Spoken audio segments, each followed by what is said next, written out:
dans Territoire. Cette semaine, nous allons visiter Cabrières et un balade à cheval en compagnie d'Elisabeth de l'élevage de Sauvagines. Bonjour Elisabeth. Bonjour. Alors une balade en chevaux de Camargue sous un soleil radieux, on a de la chance. On va faire une balade d'une heure aujourd'hui dans les paysages de Garrigues. Voilà, aujourd'hui on va faire une promenade d'une heure donc dans les paysages, comme vous l'avez dit, de Garrigues autour de Cabrières. On propose des promenades d'une heure, 1h30, 3 heures jusqu'à la journée. Et à côté on a une activité où on fait de l'élevage de chevaux de pure race Camargue.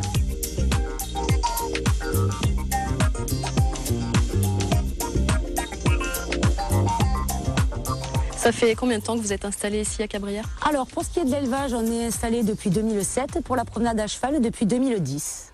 Alors là, je suis sur Luna, moi, c'est ça? Tout à fait, sur Luna, petite jument Camargue qui est pour la promenade. Et moi, je suis sur Oliana Desmarais, qui est donc ma jument qui me sert pour accompagner, ma monture et aussi une belle poulinière. Alors j'imagine que le gros de l'activité, c'est l'été?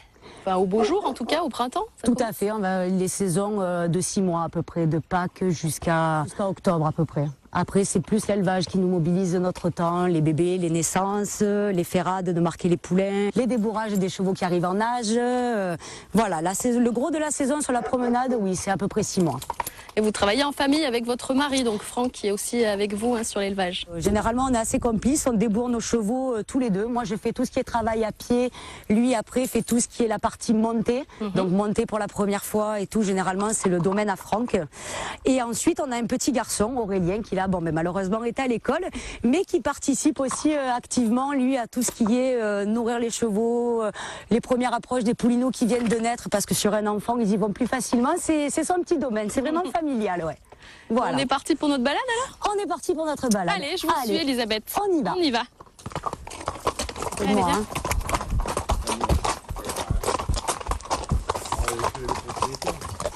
Alors les balades en Garrigues, donc c'est des parcours un petit peu chaotiques, en descente, en pente, j'imagine.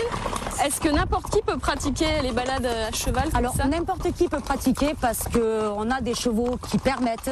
Et c'est vrai que les terrains sont escarpés, mais sont tout à fait praticables. Comme vous allez le constater, il n'y a aucun problème. On prend les enfants à partir de 6 ans à cheval. Et à ce compte-là, je les tiens, ce que l'on appelle en destre, de façon à ce qu'ils aient qu'en fait que leur équilibre et se tenir à la selle. C'est moi qui les tiens, qui gère leur jument. Comme ça, voilà, tout se passe bien. Et généralement, les enfants descendent plus ravis que les parents. Les parents sentent les courbatures, un enfant beaucoup plus souple, lui beaucoup plus malléable, ça passe impeccable. Voilà, mais tout le monde peut en faire, on fait aussi bien du cavalier. C'est l'avantage aussi, on se limite à peu de chevaux de promenade et comme ça on essaie de regrouper les gens selon le niveau, de façon à ce que tout le monde puisse se faire plaisir. En Garrigue, il y a très peu de chemins qui sont galopants, donc c'est vrai que pour les cavaliers, le peu de chemins que j'ai qui permettent de galoper, voilà, j'essaie de les regrouper pour pouvoir faire plaisir à tout le monde. D'accord. Après, bien évidemment, si ce n'est pas possible, j'ai part du principe que c'est priorité aux non-cavaliers. C'est-à-dire que si j'ai 5 clients et j'ai une personne qui sait monter, malheureusement, tant pis pour lui, ma priorité, c'est justement de faire découvrir notre paysage, découvrir, pour la plupart du temps, le cheval. Donc on a affaire beaucoup à une clientèle néophyte. C'est eux ma priorité. Voilà. Et pourquoi avoir choisi Cabrières alors? Pourquoi avoir choisi Cabrières? Parce que Cabrières, c'est une région qui est particulièrement magnifique et quand même, on n'est pas loin de la mer. Je veux dire, voilà, on est à 60 km des Saintes, 60 km du Gros-du-Roi. Ici, c'est un paysage formidable, le Gardon.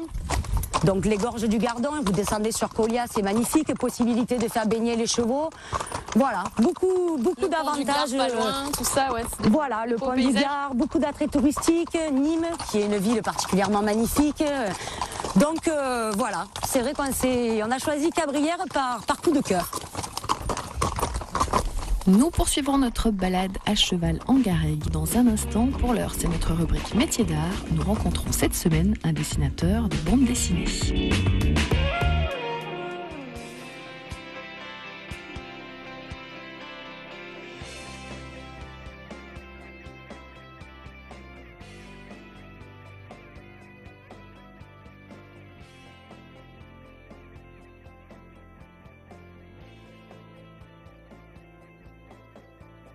Il est temps de retrouver notre rubrique Métiers d'art dans Territoire et cette semaine, nous rencontrons Romain Hernandez. Bonjour. Bonjour.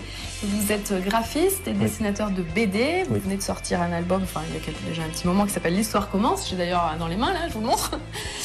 Et votre projet, c'est de sortir le numéro 2. Le numéro 2. La suite. Tout à fait. Alors parlez-nous un petit peu de votre parcours. Comment vous êtes arrivé à dessiner une BD comme celle-ci? Alors c'est du travail, c'est un long travail. Je dessine depuis tout petit et c'est un projet que j'ai depuis le lycée. Après, la vie étant, on commence à travailler, et donc on perd un petit peu ses premiers amours. Et 2012 fait que je peux retourner donc à la BD. J'ai décidé donc de concrétiser ce projet d'adolescent, voilà, de le faire devenir réalité. Alors ce projet, c'est Milan. L'histoire commence, donc Milan, c'est tome 1. oui. Est-ce qu'on peut parler de l'histoire de cette première histoire? Alors l'histoire, bon, elle est dans la mouvance de ce qui se fait actuellement. C'est de la science-fiction pure et dure, post-apocalyptique. Bon, après je vous laisserai découvrir tout ça sur Internet. Voilà, il y a un super-héros avec des super-pouvoirs, avec des super-amis, et ils vont leur arriver plein de péripéties. On voit d'ailleurs les personnages, c'est les 3 personnages principaux de la BD là qu'on voit derrière nous. 3 personnages principaux et d'autres personnages encore vont arriver. Alors ce premier opus est sorti donc dans ce format, hein, on en parlait, c'est un format comics. C'est le format comics 17-24 ou 26, je fais l'erreur à chaque fois. Donc on a format comics américain. C'est un parti pris, c'est quelque chose que je voulais parce que j'aime bien ça, j'aime bien les comics. J'ai lu les Darkness, les Spawn, les Witchblade, etc. Les X-Men, Captain America. Voilà, c'est le format que j'ai choisi. J'ai longtemps hésité, c'est vrai, entre le manga et le comics. On le voit d'ailleurs dans les dessins, je fais quelques rappels, quelques petites retouches, notamment sur des traits humoristiques. Je fais des petits rappels manga, mais mon cœur quand même va plus sur le comics, le style comics. Alors cet album, est-ce que vous en avez écrit le scénario? J'ai tout fait.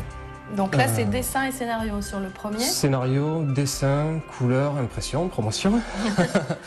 Et le second, ce sera, par contre, vous ouvrez le scénario. Alors voilà, c'est un petit peu original. L'originalité de ce projet, voilà, c'est que bon, je travaille tout seul et je souhaiterais faire participer des gens qui sont intéressés par la bande dessinée, par le comics notamment, ou du moins le scénario. C'est-à-dire que je lance un appel aux scénaristes, amateurs, professionnels, du moins les gens qui sont intéressés par cette histoire-là, de me proposer une petite idée de scénario, de comment ils voient la suite de l'histoire, les intrigues, les actions, etc. J'en sélectionnerai un au 15 mai.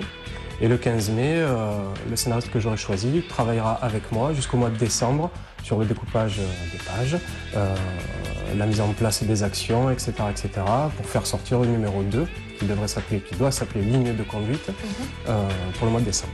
Alors c'était une volonté d'ouvrir et de travailler à plusieurs, ou c'est un manque d'inspiration qui fait que vous ne faites pas le scénario cette fois-ci? Pas un manque d'inspiration, parce que je tiens à préciser aussi que je veux pas un scénario pour les bisounours. C'est quand même une histoire qui est assez sombre. Vous aurez quand même votre mot à dire sur le contenu. Voilà, exactement. Il y aura un contrat évidemment de signé. Il n'y a pas de gain. L'auteur scénariste pourra signer l'album en tant qu'auteur scénariste et recevra quelques exemplaires du numéro 2. Ouais, c'est pour se faire connaître, c'est une belle ligne sur le CV. Quoi. Exactement, c'est ce que j'allais vous dire. Même si le projet est petit, c'est vraiment un projet sans prétention, c'est quand même un projet qui sort. Et c'est pas tous les projets qui sortent. Alors concrètement, il faut s'inscrire sur votre site internet, j'imagine, et envoyer son scénario à l'adresse. Simplement, voilà, aller voir sur le site internet, prendre connaissance de l'histoire, du projet, et m'envoyer son petit scénario par mail, et je répondrai, je tiens au courant de toutes les actualités, des promotions, je réponds à tout le monde. Alors pour revenir aux personnages, ça a été compliqué de les trouver là, les 3 principaux en tout cas? Non, une fille, non, ça n'a pas été compliqué de les trouver parce que comme je le dis, c'est quelque chose que je ressasse depuis le lycée. Donc les personnages, je les ai dessinés, redessinés, redessinés. Il y a le héros musclé, costaud et beau. C'est lui Milan alors? C'est quand il est en super-héros. D'accord. Voilà, sinon il s'appelle Queen Lorenzo. Ensuite, on a Lydie Martin, donc la fille sexy, jolie, et on a Doc, le petit personnage rigolo, sympa. Voilà, tous les traits de caractère, chacun peut se retrouver un petit peu dans tous ces personnages-là. Donc voilà comment je bosse. Donc au départ, je vais choisir des proportions. Donc, vous voyez, c'est des dessins rapide, je vais choisir la position d'un personnage, tête, buste, les jambes. Donc simplement des traits, hein, c'est ce qu'on appelle des poupées. Donc voilà, les genoux, quelque chose de très rapide. Donc avec ici les mains, donc ici le coude. Hop. Donc le visage qui sera plus tard. Et ensuite, c'est à partir de cette ébauche, de ce brouillon, je dirais qu'on va commencer à dessiner les proportions. Donc là, ici, on va commencer par dessiner un petit peu les yeux. Donc le dessin va commencer à monter comme ça. Il faut que ce soit très rapide, de façon à avoir un petit peu le trait du visage. Donc après, on va définir si c'est un homme ou une femme. Donc là, en l'occurrence, ça va être une jeune femme. Ici, on va avoir la poitrine, les épaules qui vont ressortir.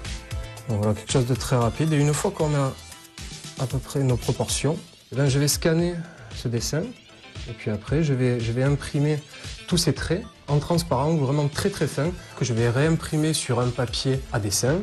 Et après, je pourrai m'attarder donc sur les détails, les costumes, pour finaliser entièrement le dessin. Et on aura quelque chose d'un petit peu plus propre. Donc après, pour les cheveux, on utilise pour faire de belles courbes. Donc on donne un petit peu d'élan. Donc on donne déjà les lignes directives. Donc là, on sait que le reste du crâne, l'oreille seront cachés par la chevelure. Donc simplement on gomme. Si on met les heures bout à bout, un album de 44 pages comme ça, en 1 mois et demi, c'est fini. Dessiné, encré, colorié. Voilà, proprement dit pour le dessin. Ensuite, il y a une étape qu'on appelle l'ancrage. Donc, deux façons. Soit on utilise une plume et de l'encre de Chine, ou on peut utiliser des stylos très fins, comme ceci. Donc, moi, c'est vrai que je préfère utiliser les stylos. Ça évite de faire des pâtés, des taches, etc. Et une fois que l'ancrage est terminé, donc on va scanner le dessin. On va passer un coup de gomme, évidemment. On va scanner le dessin et on va passer sur informatique de façon à colorier le dessin.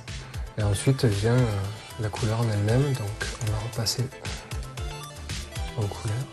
On choisit une couleur de peau et après avec la palette, le travail. Donc je dépasse volontairement les détails de couleur, ensuite tout ce qui dépasse se travaille à la gomme. Tout simplement parce que il faut que sous le trait noir, il y ait de la couleur. Sinon ensuite à l'impression on se retrouve avec des petites taches blanches qui font pas fini. Donc c'est aussi l'avantage de l'informatique, de travailler avec ces outils-là, puisque on peut se tromper à volonté sans que le dessin soit détruit ou abîmé. Donc là on peut se permettre de plus dépasser, parce qu'on arrive à la fin du travail. Alors on ne va pas mettre les reflets des yeux ici. Après rajouter les fonds que l'on veut. Et pour mettre en scène différemment. Et tout ressort comme il faut. Voilà.